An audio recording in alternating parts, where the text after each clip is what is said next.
Welcome everyone. Today I'll be discussing the case of Baigent and Random House Group, also known in the media as the Da Vinci Code case.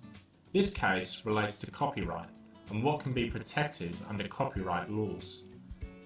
The facts are that the claimants authored and published the book The Holy Blood and the Holy Grail. They argued that the defendant publisher of Dan Brown's book The Da Vinci Code infringed their copyright. Copyright protects expression, not ideas. As such, the claimants argued that their expression was in the architecture of their text, that is, the way in which the text was put together. They argued this architecture was represented by a central theme divided into 15 theme elements. These include Jesus surviving crucifixion, marrying Mary Magdalene, and founding a bloodline. The claimants alleged Dan Brown copied a substantial part of their text and breached Section 16 of the Copyright, Designs and Patents Act 1988 of the UK.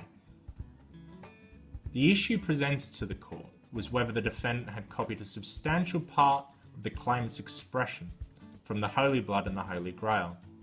Lord Justice Lloyd referred to this problem as deciding whether the copying fell on the expression or idea side of a dividing line. On appeal, the court held unanimously that there had been no infringement. It was held that the elements relied upon were too abstract and general to be protected by copyright. There were not sufficient similarities between the elements, characters, narration, arrangement, and ultimately expression. They were just a collection of historical facts, ideas, and theories.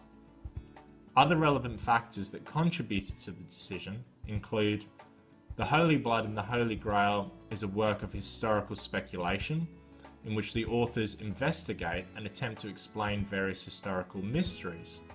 The Da Vinci Code, by contrast, is a thriller. The fact that the alleged central theme changed through the course of the proceedings and failed to be substantiated under cross-examination influenced the justice's decision as to whether the theme actually existed in the Holy Blood and the Holy Grail. The justices agreed that there can be only one central theme, and the claimant failed to produce it in a coherent way. So what does constitute infringement? Well, a comparison was provided to a previous case, Ravenscroft and Herbert in New English Library, in which there were over 50 instances of language, characters and historical events copied, and so did constitute copyright infringement.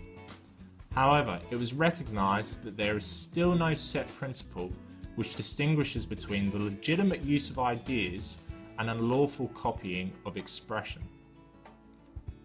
Ultimately, in Baigent and Random House Group, it was held that there was copying of only 11 central theme elements, but this fell on the ideas side of the dividing line. This is an important decision because, as Lord Justice Mummery discussed, copyright doesn't allow individuals to simply claim historical research or knowledge as they like. Their claim needs to fall within the scope of expression. This means that future authors will be better placed to build upon pre-existing work and create something interesting and exciting like the Da Vinci Code. Created using Powtoon.